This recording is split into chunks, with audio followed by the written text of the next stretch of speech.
इंदौर की वो गलियां जहां रात होते ही हजारों लोग स्वाद का सफर तय करने पहुंचते हैं, जहां हर ठेले, हर दुकान, हर स्टॉल के पीछे छिपी है किसी परिवार की एक कहानी।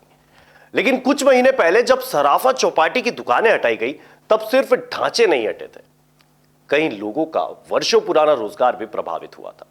उस वक्त व्यापारियों को भरोसा था कि नई व्यवस्था में उन्हें उनका हक मिलेगा, लेकिन अब उसी हक को लेकर बड़ा विवाद खड़ा हो गया है।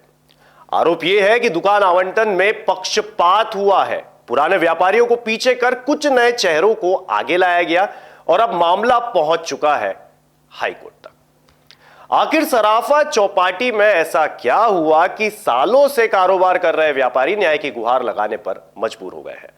नमस्कार, मैं हूं भारत पंचवाल और आप देख रहे हैं राजीव टाइम। रुक करते हैं हमारी खास रिपोर्ट की ओर। कहा जाता है कि सराफा की पहचान उसकी दुकानों से नहीं बल्कि उन लोगों से बनी जिन्होंने दशकों तक यहां मेहनत की। लेकिन अब कुछ व्यापारियों का आरोप है कि जब नई आवंटन प्रक्रिया आई तो अनुभव और वरिष्ठता पीछे छूट गई।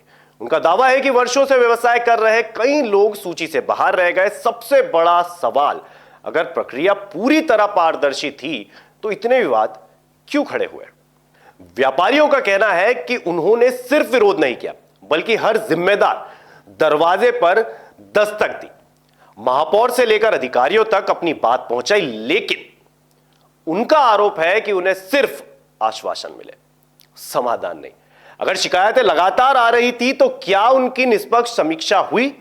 यह सवाल अब सबसे बड़ा होता दिखाई दे रहा है। मामला हाईकोर्ट तक भी पहुंच चुका है, यानी कुछ व्यापारी मानते हैं कि प्रशासनिक स्तर पर उन्हें अपेक्षित राहत नहीं मिली। ऐसे में सवाल यह भी उठता है कि क्या विवाद इतना बढ़ने से पहले समाधान निकाला जा सकता था? क्या संवाद की कमी ने इस विवाद को अदालत तक पहुंचा दिया है?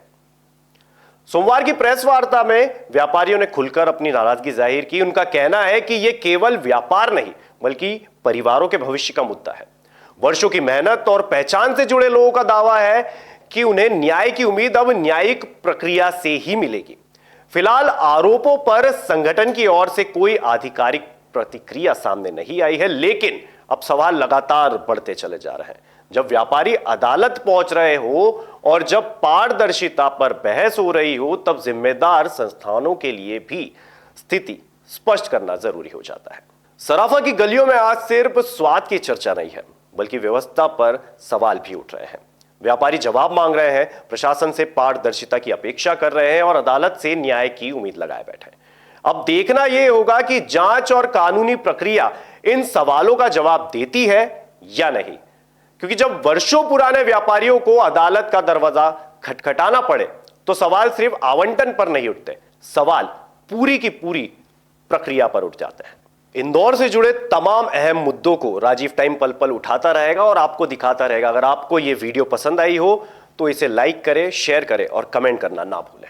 जब मुद्दे बढ़ते हैं और सुनवाई कम हो जाती है, जरूरत होती है एक ऐसी आवाज की जो सीधे जनता से जुड़े। अब हर गली, हर मोहल्ला बनेगा खबर का हिस्सा, जहां उठेगा हर सवाल जनहित के मुद्दों, बेबाक अंदाज, बिना किसी दबाव के, सिर्फ सच और जनता की आवाज। राजीव टाइम्स लेकर आ रहा है एक खास कार्यक्रम, जनता के बीच, जनता की बात। हम आ रहे हैं आपके बीच, आपकी आवाज को बुलंद करने। देखना ना भूलें राजीव टाइम्स पर, क्योंकि अब बात होगी जनता के हक